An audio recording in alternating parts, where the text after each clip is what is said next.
everyone, welcome to the channel. This is GCSE Maths exam sprint series. Here's another question that you can get very frequently in your GCSE Maths. Pause the video and do this question. Be careful with the negative signs, and when you're ready for the answer, press play.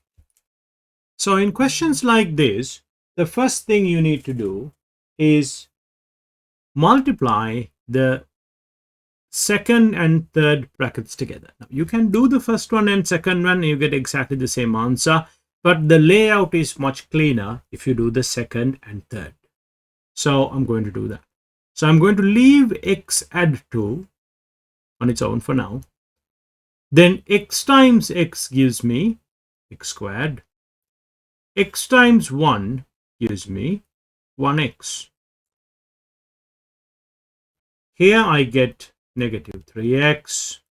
Here I get negative 3. Now, I can obviously see these two are like terms, so I can simplify this further. X add 2 here, x squared. Now, x take away 3x is negative 2x. Take away 3. Now, let's do the multiplication. X times x squared gives me x cubed.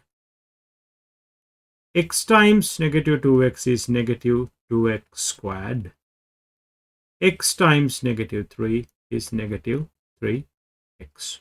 2 times x squared is plus 2x squared. 2 times negative 2 is negative 4x. And 2 times 3 is 6. Positive and negative, I get negative.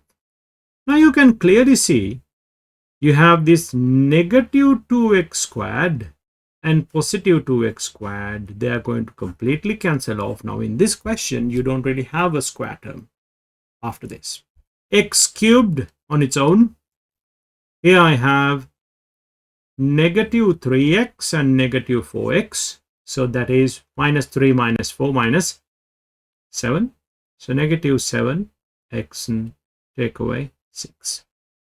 Here is the final answer.